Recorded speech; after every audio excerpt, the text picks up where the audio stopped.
Friday morning. My name is Jakub Slupecki. I used to be a master's student here at DTU in digital media. As I understood, I was invited here to show you how I used virtual reality in my master project.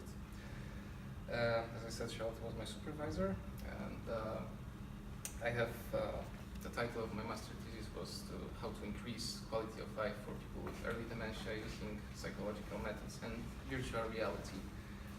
So let me just give you a quick introduction to the problem. So we have elderly persons who suffer from early dementia, which are irreversible changes in the brain, and it results in decreased quality of life due to different symptoms such as aggression, lack of sleep, etc., etc.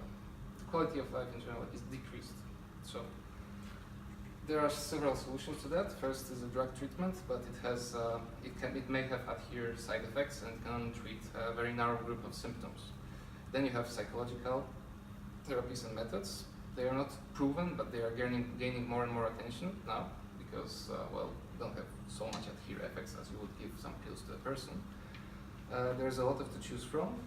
For example, animal therapy, where you give a real-life animal and the person is petting the animal and playing with him. Art and music therapy are a bit more creative therapies. Multisensory therapy, where the person is kind of bombarded with all kinds of different feels like touch, smell, and audiovisual effects. And there's also reminiscence therapy. So in general, the case was that I had to choose from different therapies and see what is the best suitable therapy to adapt in virtual reality. And thanks to the fact that we are creating our whole new world inside computer as a virtual environment, then we are really only limited by our creativity and our ideas that we get.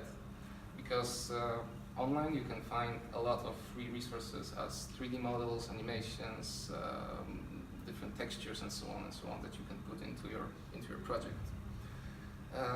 So virtual reality gives a strong feeling of presence. You feel like you're there, you're immersed, and you can also add different external things like you can put some kind of smell, so you can really enhance the feeling of the presence, and you can use audio as well. There are some cons though to virtual reality. I don't know if you're aware of, but in my case, technology may be difficult to embrace for elderly people. So you really have to think of how you design the technology so they won't get startled or anxious and so on. And the second point is, I think, applicable to everyone because there is a notion that is called simulator sickness, where you put your headset on, then you may feel a bit dizzy if things are moving too fast and going on too fast. So in my case, I can only spend like 15 minutes maybe, and then I'm like, oh, no, that's not so good. Okay. So you have to be aware of that. Back to my example, I have chosen to adapt reminiscence therapy. The aim is to talk with a person to bring positive memories back from their life, and therefore enhance their psychological well-being. So the analog implementations are based on storytelling, so conversation, one-on-one or group therapy. We are using old items which have some kind of feel to it and a smell to it and colors, etc., etc. And those are all stimulants to bring those memories from the long-term memory, because we know that long-term memory is not touched that much as short-term memory in case of dementia. I also seen where they use Google as image search, so they can bring up photos of different places or items to enhance this feeling. So I have used this, and this is a photo from my test period. On the left you can see the person with dementia wearing the VR goggles. Those were HTC. On the right you can see the therapist and the preview screen.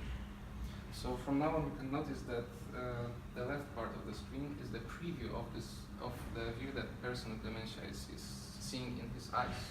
And on the right there are some controls to choose how to do different things.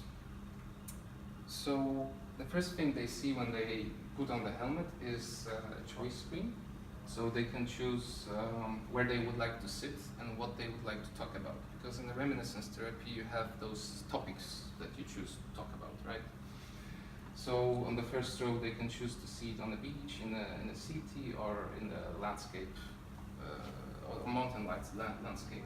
The second row, they were given a choice to talk about wedding, children,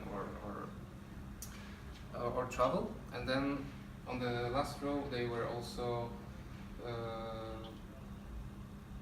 it was also for them possible for them to go to actual places, and those were just 360 degrees pictures of Copenhagen, Aarhus, and Skagen. So on the right hand side there is a control screen. So again, you can choose, the therapist makes the choice in the program for them, because they say, okay, I want to go to the beach and I want to talk about children. Okay, fine. So he clicks there, and then they see. This is the overview of the scenes. So these three are made by me, and those are just pictures from Google Studio. I think so, yeah, Google Studio. So all the materials used here are completely free. There are no licenses, etc. So this is a good thing. So then they are taken into the actual place. So you get the table with items. So this is a children theme, and this is their view. So they can look around. You know, they spot different things in the landscape. Depends how many things you put there, how detailed it is. And then there are those items here, and the therapist chooses to focus on one of the items, and then this item slowly moves towards their face and then rotates slowly so they can see different details and maybe remember a bit more if they see it from every angle. And then the second is the real 360 places, photos of real places. And again, you can turn around in a chair, look up and down, and then see all kinds of different details. Like there was a picture in the old bookshop where they saw, oh, I read this book when I was little, and then they read the title and they talk about it and they open up a bit more. And this is again the control screen for the therapist. So I only had 6 participants in my experiments. All of them were with early dementia. They spent around 23 minutes per session, which is quite good because you have to sit in one place, and not everyone was immune to simulator sickness. And I have 2 different ways of measuring the outcome. So the qualitative measurements shown there is a very slight increase in quality of life while using those specialized scales. But on the other hand, qualitative measurements shown that they were different, because in this facility those people were having those reminiscence sessions once every week or so on. And usually the therapist evaluates how did it go. So the therapist said that on those normal analog sessions, they usually tell the same stories over and over again. Oh, I went to New York, I saw Empire State Building. Oh, I went to somewhere in Copenhagen, this is the street. So then, using this media as a VR in this approach, in this reminiscence therapy, kind of opened new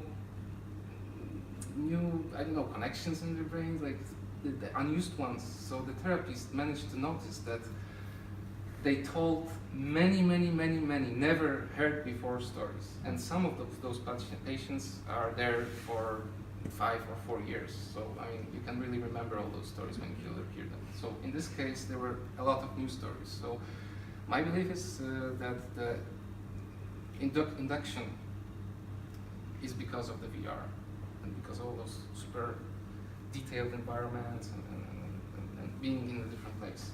People were smiling, they were a lot of positive. There were just, I don't know, maybe 5% was some negative things that they felt like someone was feeling like they're gonna fall down. But those are the things that in design should be taken care of. So we had this session in a separate room, and then the person came back to the rest of the group, and they were very excited, enthusiastic, and they were telling stories. Oh, I just been to Egypt or something like that, and it didn't cost me anything, and it only took 20 minutes. So they were very excited and sparked different kind of talks and discussions. So it was like kind of stimulating for them, and I think they kind of need that sometimes. So those are some of the quotes, and in my case, use of virtual reality was rather successful. There's a lot to do there, a lot to research and how to design, and maybe add some kind of interaction component as well. But in my case, there is a need for more participants for a longer time with a control group, so you can compare how is actual the use of virtual reality compared to analog way of doing the therapy better or worse? I think it looked better. So